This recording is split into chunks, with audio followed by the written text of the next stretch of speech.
আমি আসার পর তোমরা কেউ কেউ হিরো বলেছো, লজ্জায় মরে গেছি আমি। হিরো হচ্ছে আমাদের 6 সমন্বয়ক, হিরো হচ্ছে আমাদের সারা বাংলাদেশের সমন্বয়ক। হিরো হচ্ছে জেনারেশন জি। তোমরা প্রত্যেকে হিরো, তোমরা হিরো, তোমরা সবাই হিরো। তোমরা আজকে অসম্ভবকে সম্ভব করেছো।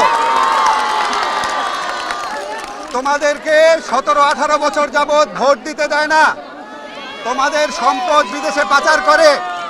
প্রধানমন্ত্রীর পিয়ন হয় 400 কোটি টাকার মালিক, পুলিশের আইজি হয় 1000 কোটি টাকার মালিক, মানুষকে গুম করে।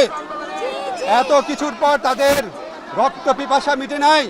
তারা আমাদের সন্তানদের হত্যা করেছে, শত শত সন্তানকে। এই শত শত সন্তানকে হত্যা করে, হাজার হাজার মানুষকে আহত করে, শিশুদের হত্যা করে, আমাদের ছাত্রদের বুকে গুলি চালিয়ে এখন বলে এখন আবার আন্দোলন কিসের? উনি বলেন উনি নাকি স্বজন হারানোর বেদনা বুঝেন। উনি কারো স্বজন হারানোর বেদনা বুঝেন না। উনি শুধুমাত্র নিজের স্বজন হারানোর বেদনা বুঝেন। বাংলাদেশ স্বাধীন করেছে মুক্তিযোদ্ধারা। উনি মনে করেন শুধু উনার বাবা স্বাধীন করেছে। উনি মনে করেন বাংলাদেশের মালিক উনি।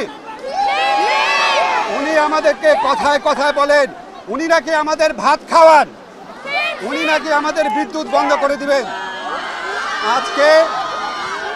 আজকে আমি এখানে এসেছি আমাদের তরুণ প্রজন্ম, আমাদের জেনারেশন জি, তোমাদের প্রতি আমার শ্রদ্ধা জানানোর জন্য, তোমাদের প্রতি এই জাতির কৃতজ্ঞতা জানানোর জন্য।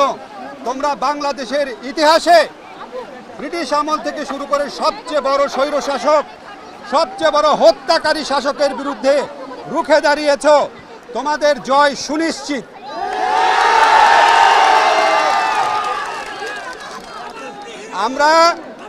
আমরা প্রথমে আমাদের শত শত ছাত্র হত্যার বিচার চেয়েছিলাম।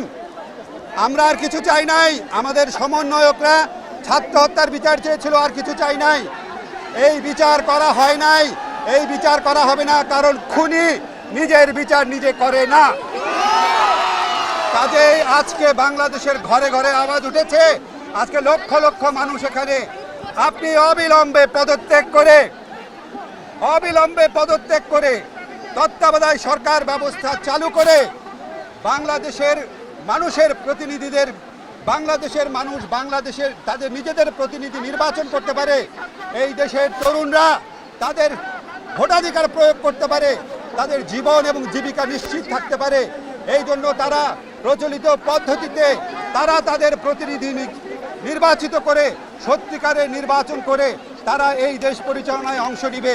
এবং আমি এটাও বলতে চাই, আজকে ভবিষ্যতের যে পার্লামেন্ট হবে সেখানে বাধ্যতামূলকভাবে তরুণ সমাজের অন্তত 50% প্রতিনিধিত্ব থাকতে হবে। আজকে আমরা হত্যার বিচার চাই, তার আগে চাই যেই খুনি সরকার এই বিচারকে বাধাগ্রস্ত করছে তাদেরকে অবশ্যই পদত্যাগ করতে হবে।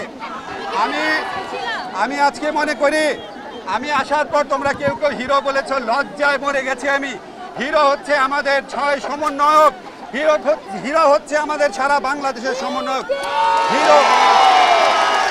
হিরো হচ্ছে জেনারেশন জি। তোমরা প্রত্যেকে হিরো। আমরা তোমাদের থেকে সাহস পেয়েছি, আমরা তোমাদের পাশে থাকব।